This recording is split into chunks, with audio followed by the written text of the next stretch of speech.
Hello friends, welcome to Nafsheer kitchen.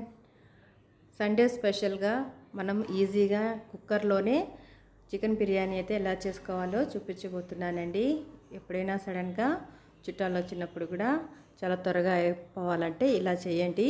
చాలా ఈజీగా సింపుల్గా రెస్టారెంట్ కంటే ఎక్కువ టేస్టీగా ఉండే విధంగా నేను చూపించబోతున్నానండి. ఒకసారి మీరు కూడా ఈ పద్ధతిలో ట్రై చేసి చూడండి, మీకు కూడా నచ్చుతుంది. చాలా సింపుల్ వేలో చూడండి ఫ్రెండ్స్, రైస్ అయితే పొడి పొడిగా ఎంత బాగుందో. మీరు కూడా ఇలా ఒకసారి ట్రై చేసి చూడండి.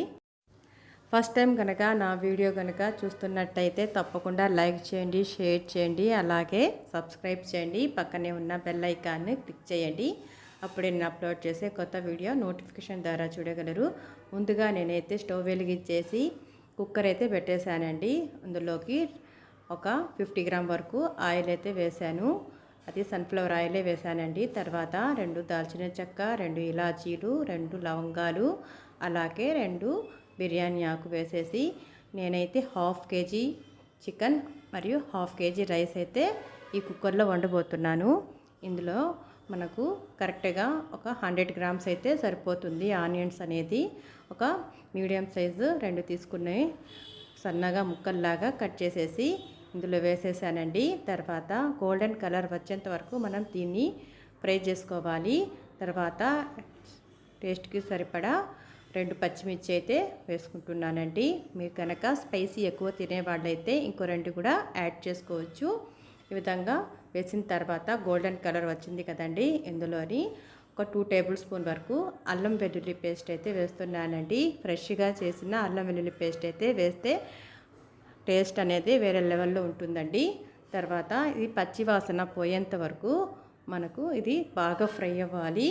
చూసారు కదా ఫ్రెండ్స్, వీడియోలో చూపిన విధంగా మీడియం ఫ్లేమ్ మీద మనం దీన్ని గోల్డెన్ కలర్ వచ్చింది తర్వాత పచ్చివాసన పోయేంత వరకు ఫ్రై చేసుకున్నాక గుప్పెడు కొత్తిమీర, అలాగే గుప్పెడు పుదీనా కూడా వేసేసి బాగా కలపాలండి. చూసారు కదా ఫ్రెండ్స్, ఈ విధంగా కలిపిన తర్వాత మనకు ఇందులోని ఒక 100 గ్రామ్స్ వరకు టమాటా అయితే తీసేసుకున్నానండి. సన్నగా ముక్కల్లాగా కట్ చేసేసి ఇందులో వేసేసి ఒకసారి బాగా కలపాలండి. ఇది ఎక్కువగా మగ్గాల్సిన అవసరం అయితే లేదండి. చిన్న చిన్న టిప్స్ పాటిస్తూ మనకు గనక బిర్యానీ చేసినట్లయితే అసలు ఇంకోసారి అనేది రెస్టారెంట్కి వెళ్ళే మనకు ఆలోచన అయితే అసలు రాదు. అలాగే 1/2 కేజీ చికెన్ తీసుకున్నాను.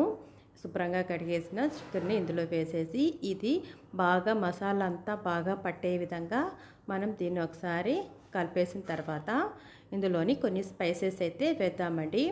ఇందులోని మనకు ఫస్ట్ అయితే నేను 1 టేబుల్ స్పూన్ వరకు ధనియాల పొడి, 1 టేబుల్ స్పూన్ వరకు రెడ్ చిల్లీ పౌడర్, అలాగే 1 టేబుల్ స్పూన్ వరకు హోమ్మేడ్ గరం మసాలా, అలాగే 1.5 టేబుల్ స్పూన్ వరకు సాల్ట్ వేస్తున్నానండి. అలాగే 2 టేబుల్ స్పూన్ వరకు చిక్కటి పెరుగు వేసానండి. ఈ విధంగా అన్నీ వేసి మసాలా అంతా బాగా పట్టే విధంగా ఒకసారి బాగా కలుపుకోవాలండి. ఈ విధంగా కలిపిన తర్వాత ఒక 5 నిమిషాల పాటు మీడియం ఫ్లేమ్ మీద మనం ఉడికించుకోవాలి.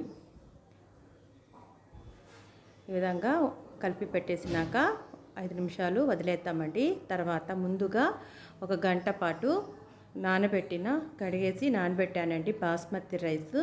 ఇది తీసి ఇందులో వేస్తున్నానండి. వేసేసినాక నేనైతే 1/2 కేజీ రైస్ అయితే తీసుకున్నానండి. 1/2 కేజీ రైస్కి ఒక 2 గ్లాస్ వాటర్ అయితే సరిపోతుంది. 2 గ్లాస్ రైస్కి 2 గ్లాస్ వాటర్ వేసేసి ఇందులో బాగా కలిపేసి ఒకసారి కారం, ఉప్పు అంతా చెక్ చేసుకోండి. ఫైనల్గా 1 టేబుల్ స్పూన్ వరకు నిమ్మరసం అయితే వేసేసి బాగా కలిపేసి మూత పెట్టేశానండి. 2 విజిల్స్ వచ్చేంత వరకు మనం దీన్ని కుక్ చేసుకుంటే సరిపోతుంది. ఇంతే ఫ్రెండ్స్, 2 విజిల్స్ అయినాక ఇప్పుడు చూడండి, చూస్తుంటేనే నోరూరుతుంది కదా. చాలా ఈజీగా చేసేవచ్చు కదా. ఇంకెందుకు, మీరు కూడా ఇలా చేసి చూడండి, మీకు నచ్చుతుంది. వీడియో చూసినందుకు థ్యాంక్ యూ.